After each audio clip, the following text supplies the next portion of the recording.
So I'll be quickly looking at the death and funeral customs that are associated with ancient Egypt.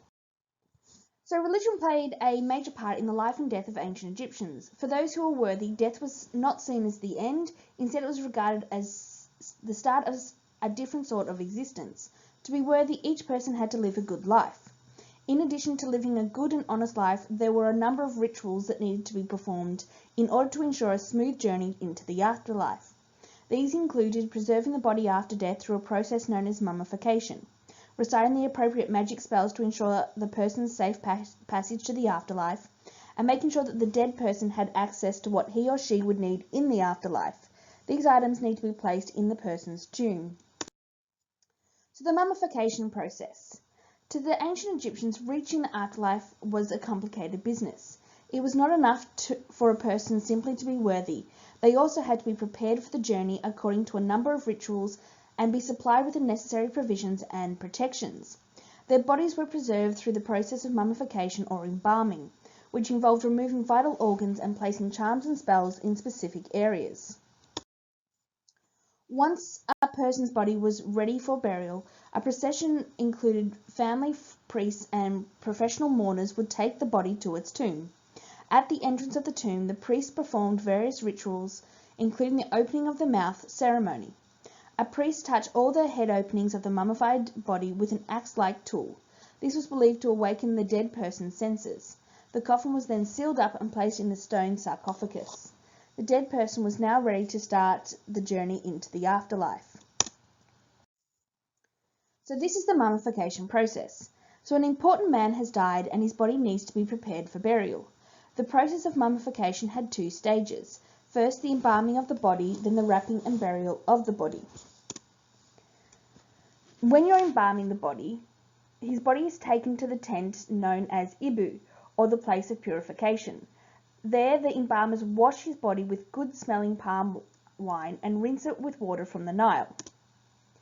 One of the embalmer's men makes a cut in the left side of the body and removes many of the internal organs. It is important to remove these because they are the first part of the body to decompose. The liver, lungs, stomach, and intestines are washed and packed in natron, which will dry them out. The heart is not taken out of the body because it is the centre of intelligence and feeling, and the man will need it in the afterlife.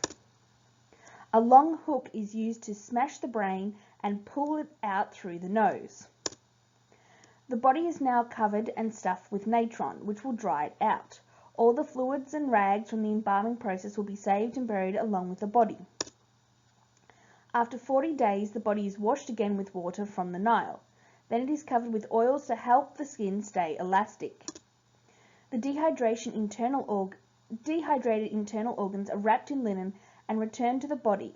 The body is stuffed with dry materials such as sawdust, leaves, and linen, so that it looks lifelike. Finally, the body is covered again with good-smelling oils. It is now ready to be wrapped in linen. In the past, when the internal organs were removed from a body, they were placed in hollow canoptic jars. Over many years, the embalming practices changed, and the embalmers began returning internal organs to the bodies after the organs had been dried in natron. However, solid wood or stone canoptic jars were still buried with the mummy to symbolically protect the internal organs. Wrapping the mummy. First, the head and the neck are wrapped with strips of fine linen. Then the fingers and the toes are individually wrapped.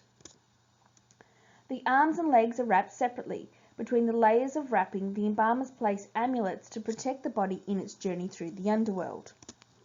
A priest reads spells out aloud while the mummy is being wrapped. These spells will help ward off evil spirits and help the deceased make the journey to the afterlife. The arms and legs are tied together. A papyrus scroll with spells from the Book of the Dead is placed between the wrapped hands. More linen strips are wrapped around the body. At every layer, the bandages are painted with liquid resin that helps to glue the bandages together. A cloth is wrapped around the body and a picture of the god Osiris is painted on its surface. Finally, a large cloth is wrapped around the entire mummy. It is attached with strips of linen that run from the top to the bottom of the mummy and wrap around its middle. A board of painted wood is placed on top of the mummy before the mummy is lowered into its coffin. The first coffin is then put inside a second coffin. The funeral is held for the deceased and his family mourns his death. A ritual called the opening of the mouth is performed, allowing the deceased to eat and drink again. Finally, the body and its coffins are placed inside a large stone sarcophagus in the tomb. Furniture, clothing, valuable objects, food and drink are arranged in the tomb for the deceased. Now his body is ready for its journey through the underworld, where his heart will be judged by his good deeds on earth. If his heart is found to be pure, he will be sent to live for all eternity in the beautiful field of reeds. So during that particular presentation, they mentioned the Book of the Dead. So in order to reach the afterlife, the ancient Egyptians believed the dead person would need magic spells and special prayers to support them through any dangers and further rituals on their journey. These spells and prayers were recorded in a special text known as the Book of the Dead. A copy of the Book of the Dead was often buried with the dead person. One of the important rituals the dead person must undergo before being allowed into the afterlife was the weighing of the heart. In ancient Egypt, it was believed that the heart contained the soul, so weighing of the heart was kind of a final judgment. The earliest tombs were often graves in the desert. The hot, dry sand soon sucked all moisture from the corpse, preserving it. The poor continued to be buried this way even after burial practices had changed. The first above-ground tombs were called mastabas. These were large box-like structures. Many mastabas had detailed designs with stones in patterns decorating the walls. Perhaps the best-known above-ground tombs were the pyramids.